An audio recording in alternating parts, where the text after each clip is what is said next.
politique, nous recevons à nouveau Mwazulu Diabanza, le porte-parole de Unité, Dignité et Courage, et aussi porte-parole du Front anti-franc CFA. Aujourd'hui, il est venu nous parler d'un sujet parallèle au franc CFA, la présence de l'armée française, la présence omniprésence de l'armée française sur le sol africain, ses tenants et ses aboutissants, et les acheminements vers le franc CFA, c'est la collision avec le franc CFA. Mwazulu Diabanza est venu nous parler de tout ça et nous apporter son analyse. Bonjour Mwazulu. Bonjour.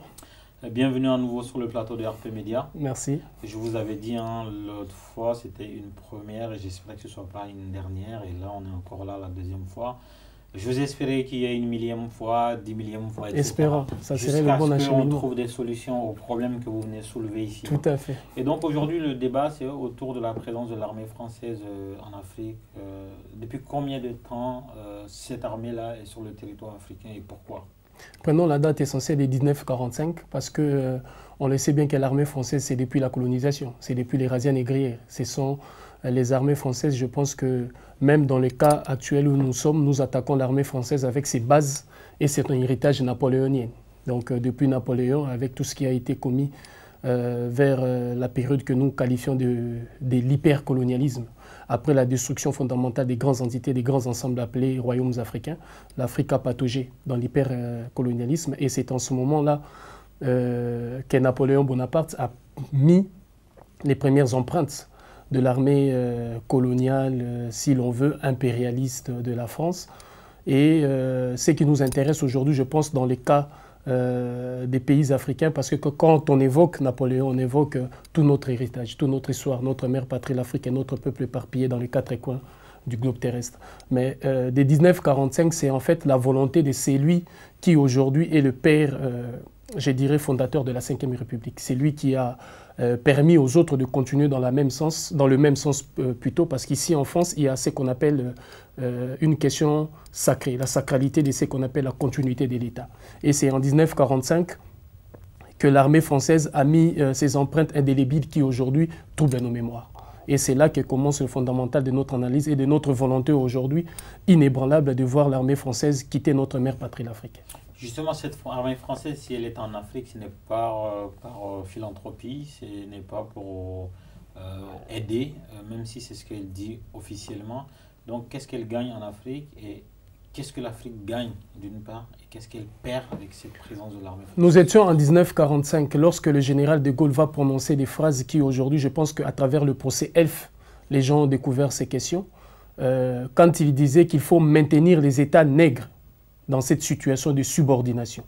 Et en 1945, c'est prévalé déjà, si l'on veut, les indépendances des pays africains qui étaient là-bas à l'horizon. Alors il a fallu par les génies, c'est un militaire, un stratège militaire du général de Gaulle, de priver l'Afrique, ce qui devait être, si vous voulez, le socle même de ces États. Et ces socles-là, c'est bien évidemment l'armée. On pourra tout donner à l'Afrique. Mais ils ont refusé à ce que l'Afrique puisse avoir une armée. Et c'est là, mes pensées vont ici premièrement au massacre des camps de Tcharoy au Sénégal, qui intervient vers les années 1947 et 1949. Mes pensées vont au massacre de Chétif en Algérie, vers les années 1945. Mes pensées vont aussi à ces massacres vers 1949 d'Antananarive au Madagascar. Vous voyez que la succession de ces massacres avait un objectif. L'objectif était quoi? De paralyser fondamentalement toutes les armées ou toutes les forces militaires qui pouvaient permettre à l'Afrique de pouvoir assurer sa propre sécurité. Sachez qu'en 1945, les troupes africaines, donc je dirais même des armées régulières, parce que ce sont ces armées-là qui ont vaincu Hitler. 39-40, nous avions combattu aux côtés de la France et de tous les alliés. Donc la question était simple. Il fallait laisser cette expérience militaire à l'Afrique pour permettre à l'Afrique, au lendemain de la création de ces États, d'avoir la possibilité d'assurer sa sécurité et de pouvoir défendre ses acquis souverains qui sont des acquis, si j'ose dire, sacro-saints de chaque État. Le général de Gaulle, en fin stratège, a commencé à détruire systématiquement ses prévisions militaires. C'est-à-dire qu'avec ces différents massacres, notamment quand j'épingle le massacre du camp de Tcharoy, c'était l'extermination, si vous voulez, de tous les tirailleurs sénégalais. Ça a commencé par là. Et s'ensuit de tous ces massacres dont j'ai énuméré, parce que les tirailleurs sénégalais, vous savez, c'est toute l'Afrique. C'est la connotation, la couleur qu'apportaient tous les militaires africains. Donc, il y a eu une volonté dans ce sens pour pouvoir déjà assurer la domination politique, économique et financière de la France sur l'Afrique. Et cela n'est possible que par son armée. La France n'a jamais accompli une prouesse économique en Afrique. La France n'a jamais accompli une avancée et consolider ses positions, ses privilèges économiques, si ce n'est par son armée, par les billets de son armée. C'est toujours son armée qui a été, si vous voulez, l'arbitre injuste quand il s'agit de l'incapacité de la France de prouver ses raisons sur le plan argumentaire et politique. Donc, dès 1945, ils ont commencé ces processus, et ces processus a fait qu'au lendemain des indépendances des pays africains, l'Afrique a été privée fondamentalement de cet outil militaire qui lui aurait permis aujourd'hui de pouvoir assurer et accompagner son indépendance politique et ses orientations économiques. Voilà le problème fondamental de la position aujourd'hui qu'a la France, sa position économique privilégiée en Afrique, qui est appuyée par les leviers et les leitmotifs de cette armée aujourd'hui qualifiée d'occupation et de criminels en Afrique. En tout cas, nous avons une pensée pour Bob Denard, hein, qui était officiellement l'agent terroriste, même si on n'a jamais voulu poser le mot terroriste sur la personne de Bob Denard, qui déstabilisait des États en Afrique pour y placer les présidents pantins à la solde de la France. On n'a jamais appelé Bob Denard terroriste, mais c'était le terroriste avant que le... D'ailleurs, ce qui fait de l'armée française l'armée officielle de cet État qui nous échappe. Cet État dont les frontières territoriales et les limites nous a échappé. Cet État qu'on appelle la France-Afrique. Justement, on en vient justement. L'armée française, elle a des bases dans combien de pays aujourd'hui en Afrique? L'armée française, dites-vous, l'armée française est en France impérialiste. C'est-à-dire que si on dit en termes de pays, on n'aura pas compris les limites territoriales. La France impérialiste, c'est jusque chez les Kanaks, en Nouvelle-Calédonie, jusqu'en Nouvelle-Guinée. L'armée française, c'est jusque Mayotte. L'armée française qui l'intègre, Comores, Djibouti. Aujourd'hui, regardons l'Afrique, la bande sahélo-sahélienne qui fait débat. C'est là que va se jouer l'avenir de notre monde, je dis bien. Parce qu'il faudrait, à partir de l'Afrique, redessiner les positions et les, si vous voulez, les positions économiques de chaque État. Et c'est à partir de la bande sahélo-sahélienne où l'armée française, à travers l'opération Serval, en basculant par l'opération Barkhane, a pu tracer et construire une base permanente mais mouvante qu'on ne peut saisir. Et il faut descendre vers le Gabon. En fait, on va s'appuyer sur ce que vous êtes en train de dire là, c'est très très important. Il faudrait qu'on aille mollo pour que les gens comprennent. Vous êtes en train de dire que la France, sans avoir une base fixe dans la zone sahélo-sahélienne, est en train de réussir à construire une base amovible qui bouge. Donc on ne peut pas la saisir et la combattre de façon géographique puisqu'elle est en éternel mouvement. Tout à fait. Parce que quelle est l'idée d'abord de l'opération Serval à l'opération Barkhane? L'opération Serval, c'est cet animal-là que vous connaissez. Il va tellement vite et impossible parfois de le saisir. Et à l'opération Barkhane, c'est le mouvement de sable, des digues au niveau des déserts. C'est cette opération-là, c'est ces mouvements-là naturels qui a inspiré le nom de cette OPEX, de cette opération extérieure de l'armée française. Donc, ce qui fait que demain, on pourrait dire que l'armée française se trouve à Tissali, au Mali. Non, l'armée française se trouve au Niger. Demain, on pourra aller chercher les troupes et le mouvement au Niger. Non, l'armée française se trouve déjà de l'autre côté de la Libye. On pourra le chercher en Libye, l'armée française se trouve de l'autre côté du Ghana. C'est-à-dire que ça le permet, en fait, si vous voulez, d'avoir un avantage stratégique sur et les armées autres, disons occidentales, ou les armées conquérantes du monde, et les infines succursales d'armées qu'ils ont créées en Afrique, mais aussi d'avoir l'avance sur tout le monde, parce que en partant de la base de Tissali, c'est-à-dire dans la bande sahélo-sahélienne, on voit les mouvements du désert. On voit les mouvements du désert, comment les sables mouvements bougent de gauche à droite. Et c'est cette vitesse-là, c'est avec la vitesse même du mouvement du sable que l'armée française est en train de bouger. Même sur le plan, prenez, quand je parle de ça, je ne parle pas simplement de troupes terrestres.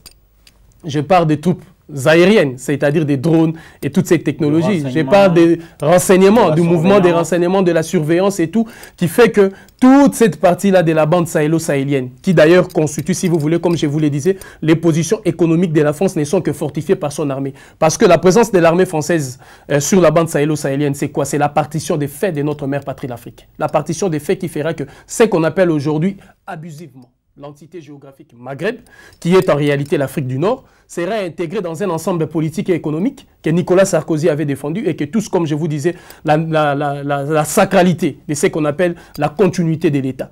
Donc, et qu'il faut continuer cette logique qui leur permettra maintenant, sur le plan économique, vous savez qu'aujourd'hui, nous sommes dans une économie de consommation et de production. Donc, la main-d'œuvre est gratuite, comme ils ont l'habitude, qui leur permettra de combattre le BRICS, donc Brésil, Inde, Chine, Russie, de combattre les États-Unis d'Amérique. Et cette position-là permettra à l'Afrique de renoncer définitivement à toute prévision économique dans les jours à venir, à toute stratégie de conquête économique et militaire. Nous aurons tout perdu. Et donc à sa souveraineté. Et à sa souveraineté fondamentale. Parce que cette armée-là, ce mouvement-là, suivez le mouvement à partir de la bande sahélo-sahélienne, vous allez prendre jusqu'à la Corne de l'Afrique. À la Corne de l'Afrique, vous allez prendre toute la partie de l'Est de l'Afrique. Et toute la partie de l'Est de l'Afrique, depuis l'opération Entebbe de l'armée israélienne en Ouganda, lorsque l'armée israélienne a renversé le régime du président Idi Amin Dada. Lorsqu'on a voulu renverser le régime du président Idi Amin Dada, on est rentré d'abord par l'opération Entebbe. L'opération Entebbe qui consistait à vouloir aller, si vous voulez, libérer les otages israéliens qui ont été conduits en Ouganda et que le président Idi Amin Dada avait permis aux terroristes qui avaient fait l'acte-là de pouvoir atterrir à son aéroport. À partir de cette opération, l'armée israélienne a occupé toute cette partie de l'Afrique. Et toute cette partie de l'Afrique, l'armée israélienne, vous savez, avec ses approches, à travers notamment ses services secrets, avec l'armée française, américaine et britannique, a permis maintenant à l'armée française de consolider sa politique au niveau de l'Afrique de l'Est, en s'appuyant sur l'argumentaire sécuritaire d'Israël, qui lui permet de contrôler cette partie du territoire africain pour pouvoir contrecarrer les mouvements qui sont notamment au Moyen-Orient, et en particulier, je citerai la Syrie. C'est pourquoi il est intéressant de savoir que la position de l'armée française en Afrique s'achemine dans la position qui était de l'opération qui consiste aujourd'hui à pouvoir, l'opération Barkhane à 3 dimensions.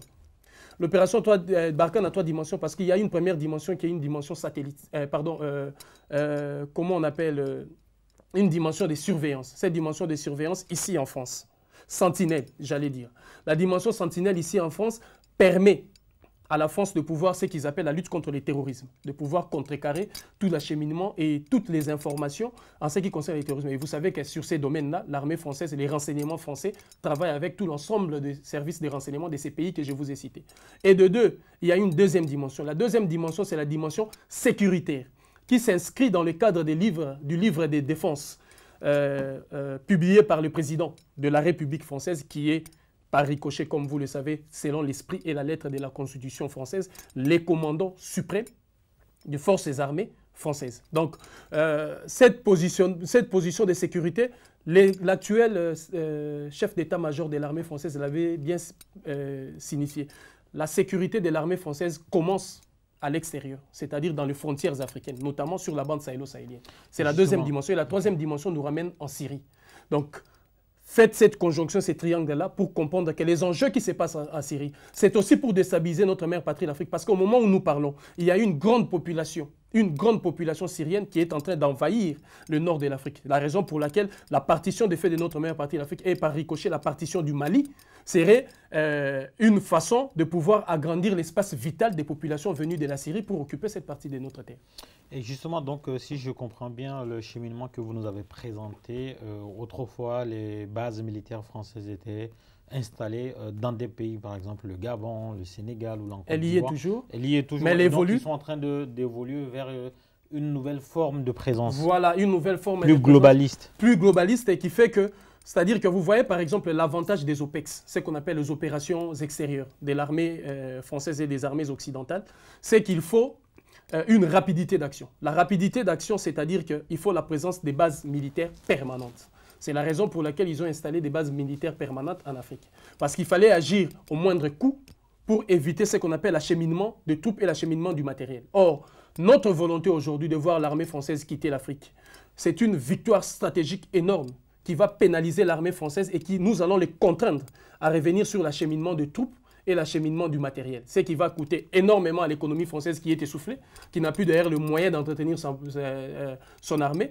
et ça va libérer notre mère patrie l'Afrique des, si vous voulez, des ingérences intempestives de cette armée qui, depuis belle lurette, déstabilise l'ensemble de nos régimes et la stabilité de nos gouvernements. On va dire, en fait, toutes ces stratégies-là ne seraient pas possibles si toute la matière grise était française. Donc il y a forcément des collaborations et des collaborateurs afro-africains qui, depuis des décennies, participent, concourent à ce que ces choses-là soient possibles en Afrique. Dans cette émission sur le franc CFA, on parlait des accords, la naissance des accords. Et ces accords-là, parmi ces accords, il y avait des accords de défense. Ces accords de défense qui ont permis, c'est-à-dire c'est la co-responsabilité de ces dirigeants africains, de ces systèmes de vassalité qui leur obligent aujourd'hui à signer ces différents accords pour permettre à la France de régner hégémoniquement en Afrique. Vous vous rappellerez encore avec l'histoire du président Pascal Lissouba, qui après avoir refusé la plupart de ces contrats, le général d'armée Denis Sassou Nguesso a été remis sur la scène avec le soutien militaire de la France et le soutien, si vous voulez, du commandant suprême à l'époque qui était Jacques Chirac. Cette même réalité, nous l'avions revue avec le président Laurent Gbagbo, qui lorsqu'il a voulu remettre à plat ces mêmes contrats, ces mêmes accords, il a été aussi question d'utiliser l'armée française qui est devenue, comme je vous disais, l'armée de cet État qui est la France-Afrique, pour pouvoir déstabiliser encore de nouveau ces régimes. Et cette réalité, vous voyez, c'est une insulte aujourd'hui pour la jeunesse africaine à laquelle nous appartenons. C'est une insulte pour notre jeunesse digne. Rappelez-vous que le 20 janvier 1961, c'est lui qui fut l'éminent, l'un des plus éminents de nos porte-paroles, le président Modibo Keïta, avait décidé des départs de l'armée française de notre mère patrie, l'Afrique, et du Mali. Vous savez pourquoi? Parce que la France-Afrique prend naissance... En janvier 1960. 20 janvier 1961, pour déclencher le processus de départ de l'armée française de notre mère patrie, l'Afrique. Vous savez, l'importance est capitale. Parce qu'aujourd'hui, je vous dis, l'avenir du monde se joue sur la bande sahélo-sahélienne et avec la crise malienne.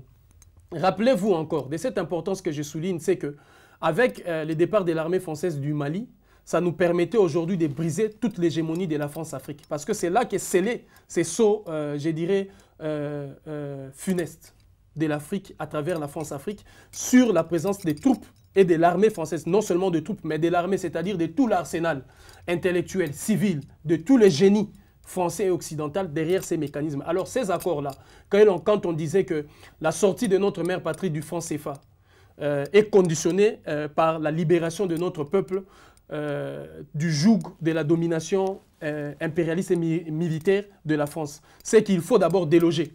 Le départ de l'armée française, comme c'est inscrit dans notre manifeste, sera la conséquence directe qui nous amènera vers ces souverainetés. Et je disais que c'était une insulte. C'était une insulte parce qu'ils ont défié la mémoire, si j'ose dire, du regretté Modibo Keïta. Ils ont défié la mémoire de Thomas Sankara. Ils ont défié la mémoire de tous ces grands qui ont voulu aujourd'hui notre droit le plus légitime de cette indépendance et de cette souveraineté véritable. De voir ces armées-là quitter notre mère patrie, l'Afrique. Parce qu'en ramenant ces armées-là avec ces différents accords, c'est encore, si vous voulez, un avenir de vassalité, un avenir de subordination. Parce que si aujourd'hui nous permettons d'ouvrir les livres de cette histoire commune entre nous et la France, vous verrez que c'est un livre émaillé d'humiliation, d'insultes, des assassinats, des troubles et d'instabilité de notre côté, et qui permet à la France de privilégier et de consolider ses avantages économiques et ses acquis qu'ils ne veulent pas lâcher. Donc, je pense que notre jeunesse a un devoir sacré. Et ce devoir-là, c'est aujourd'hui de libérer notre mère patrie d'Afrique. Quand il s'est agi de mettre fin à l'hégémonie économique de l'Europe en Afrique, nous y sommes arrivés. Quand il s'est agi de mettre fin au colonialisme, on est arrivé. Quand il s'est agi de mettre fin à la servitude et à l'esclavage, on y est arrivé. Mais tous nos prédécesseurs, ils ont tous péri quand il s'est agi d'amener la liberté en Afrique. Et notre génération a ces devoirs-là aujourd'hui d'amener la liberté pour notre peuple. Cette liberté sera aussi, si vous voulez, la libération de notre mère patrie d'Afrique, la liberté de choix pour nos orientations politiques et financières et, si vous voulez, l'avenir meilleur que nous voulons pour notre peuple et notre jeunesse sans pour autant être subordonnés à cette logique dans lequel on veut nous imposer avec la présence de cette armée et la présence de toutes ces bases militaires permanentes et mouvantes dans l'ensemble de notre mère patrie d'Afrique. J'ai déjà vu des chiffres du coût des OPEX, donc les opérations extérieures militaires de la France. On parlait d'à peu près 1,4 milliard sur 3 ou 4 années, et sachant que pour construire des logements sociaux en France, 1,4 milliard pourrait peut-être faire face à toutes les demandes ou des places dans les hôpitaux, ou en tout cas trouver des solutions aux problèmes des Français. Et la France, malgré toute cette demande-là de sa propre population, met des milliards dans ses opérations extérieures. Pourquoi? Parce que dans cette France ici, il y a deux États. Je pense que beaucoup de gens m'ont entendu souvent parler et aujourd'hui on me qualifie peut-être de combattre la France. Non. je combats une deuxième France. Il y a un petit État dans un État, comme le Vatican l'est en Italie. C'est-à-dire que ce petit État, c'est l'oligarchie financière, politique et économique. Cette oligarchie, c'est cette oligarchie qui utilise mal les drapeaux tricolores. C'est cette oligarchie qui, aujourd'hui, a pris en otage, si vous voulez, le peuple français et l'État français. Et cette oligarchie-là, c'est elle qui décide. C'est elle qui, au nom du peuple français, a bouleversé la vie des millions des enfants en Côte d'Ivoire lorsqu'il s'est agi de tirer devant l'hôtel Ivoire, devant des femmes et des enfants non armés. C'est cette oligarchie qui a aussi ordonné les tirs sur le pont Félix Houphouët-Boigny. C'est cette oligarchie même qui a ordonné des tirs et ce qu'ils appellent de bavures aujourd'hui au nord et dans l'ensemble du territoire malien, d'où les enfants ont perdu la vie et qui sont des sujets aujourd'hui qui sont tués par l'armée française. Et d'ailleurs, l'une des clauses, je dirais, la plus honteuse, c'est qu'aujourd'hui, si l'armée française commet des crimes, parce que je n'appellerai pas ça bavure, commet des crimes sur les territoires africains, les dirigeants africains n'ont plus le droit de poursuivre en justice les soldats français. Vous vous imaginez à quel point aujourd'hui on est en train de légitimer la barbarie et les crimes étatiques. Cette oligarchie-là dont je vous parlais, c'est cette oligarchie aujourd'hui qui s'acharne sur nous. C'est cette oligarchie qui nous empêche d'ailleurs aujourd'hui de porter la voix, et j'en vous remercie de nous aujourd'hui permettre d'être devant ces millions d'Africains pour porter la voix de notre peuple, les aspirations profondes de notre peuple et de notre mère patrie l'Afrique. Parce que nous donnerons tout ce que nous avons de meilleur en nous-mêmes. Et je vous dis, et je puis vous garantir, je puis aujourd'hui garantir à la jeunesse africaine que nous y arrivons. Nous mettrons fin à cette occupation militaire parce que la présence de l'armée française en Afrique conditionne aujourd'hui notre devenir politique, social, culturel, je dirais même. Parce que la présence de cette armée, c'est la domination systématique dans tout le domaine et sur tous les plans. La présence de cette armée, c'est l'étouffement de toute initiative locale et de tout projet économique local. La présence de cette armée, c'est les privilèges et l'aisance financière et économique de la France au détriment des autres entreprises ou des autres partenaires qui peuvent être même plus au fond que la France, auxquels on ne peut plus traiter simplement parce que l'armée française nous empêche d'aller dans ce sens de la souveraineté, de notre liberté des choix. Et d'ailleurs, une anecdote, hein, la MINUSMA, donc la mission onusienne au Mali, ne paye pas sa facture d'électricité à l'énergie du Mali. Et donc, il y a une facture d'à peu près 700 millions d'impayés. Et donc, pour corroborer ce que vous êtes en train de dire. Et pour finir l'émission, hein, est-ce que vous pensez que la population française, le peuple français qu'on côtoie dans le métro, dans le RER, dans les cafés, est au courant de ce fait-là? C'est que le café qu'il boit dans les machines à café, le cacao, le chocolat qu'il mange, c'est du chocolat avec du sang des petits Africains qui traînent à Château d'Eau ou à Château Rouge pour coiffer les gens et qu'on appelle les rabatteurs. Il faut d'abord voir les canaux de diffusion d'informations ici en France. Quand vous regardez les médias, la plupart des médias sont entre les mains de grands groupes. Et ces grands groupes-là, c'est eux d'ailleurs. Cette armée-là leur sert. Donc il est difficile pour eux d'avoir ces informations. De deux, il y a une classe et une élite des intellectuels français et occidentaux qui aujourd'hui font les dénis véritables de ce qu'il en est.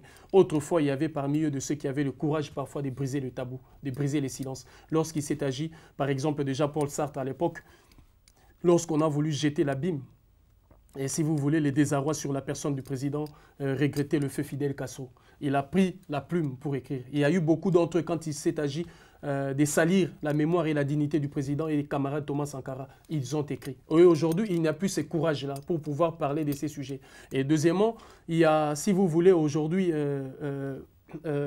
l'armée française a réussi avec ses services de renseignement de pouvoir utiliser les éléments qu'ils utilisent souvent, c'est-à-dire la division entre le peuple, soit des arguments confessionnels, et aujourd'hui c'est l'immigration. Alors ils ont installé un mur qui fait qu'il y a difficulté, mais nous avions bravé ce mur.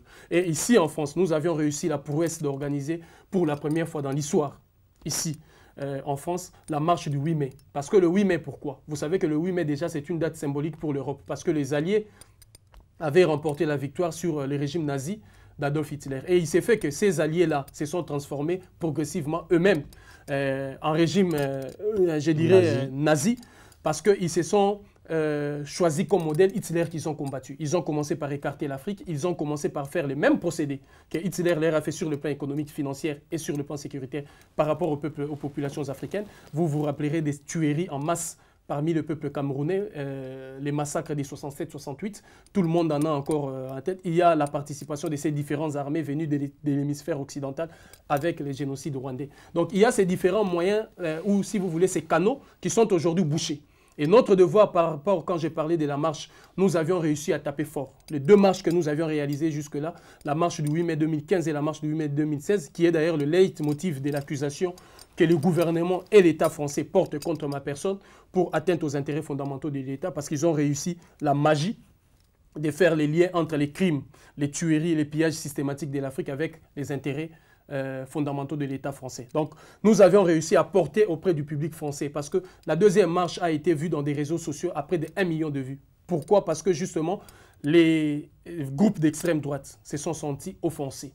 Parce qu'une date aussi symbolique pour les peuples européens, nous avions marché dessus. Nous avions marché dessus non pas par défi, non pas par vengeance, simplement parce qu'ils n'ont pas compris l'essence de la sacralité de ce qu'est nos terres, l'essence de la sacralité du mot souveraineté. Du moment où ils ont choisi délibérément de marcher sur notre souveraineté, de marcher sur notre indépendance, de marcher sur notre dignité, nous avions choisi de répondre le 8 mai. Et le 2 8 mai a été pour nous une occasion de pouvoir permettre à l'opinion publique française, à l'opinion publique internationale, avec l'impact qu'a eu cette marche sur l'ensemble de notre mère patrie, l'Afrique, même aussi dans le bloc, dans l'hémisphère anglo-saxon, pour comprendre aujourd'hui que la volonté absolue et inébranlable de notre jeunesse, c'est de conduire le peuple africain vers sa liberté. Et ça passera par le départ de l'armée française de notre mère patrie, l'Afrique, la fermeture de toutes les bases militaires, ce qui occasionnera directement, je le disais autrefois, c'est-à-dire la sortie de tous ces accords bidons, ces accords-là de défense qui aujourd'hui ne sont pas là pour défendre les États, mais défendre les institutions. De quoi? De la France-Afrique. Ces institutions, notamment les différents préfets, accolés au titre des présidents des républiques qui sont là-bas et qui se maintiennent et qui malheureusement encore vont jusqu'à former des milices, comprenez, qu'on appelle aujourd'hui des gardes républicaines, réservées à ces dirigeants-là, qui, vous avez vu à l'époque comment Omar Bongo est entré en transe lorsque la population gabonaise a commencé à se soulever et que l'armée française n'agissait pas.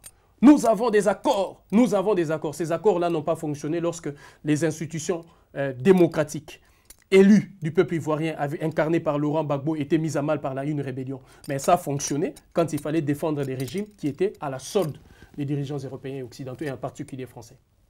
En tout cas, merci M. Mwazulu Diabanza. Je rappelle, vous êtes porte-parole de Unité, Dignité et Courage. Vous êtes aussi le porte-parole du Front anti-France CFA pour lequel vous êtes venu déjà vous exprimer ici sur notre plateau.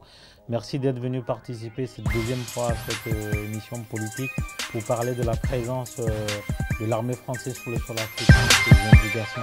Merci à tous de nous avoir suivis et à très bientôt.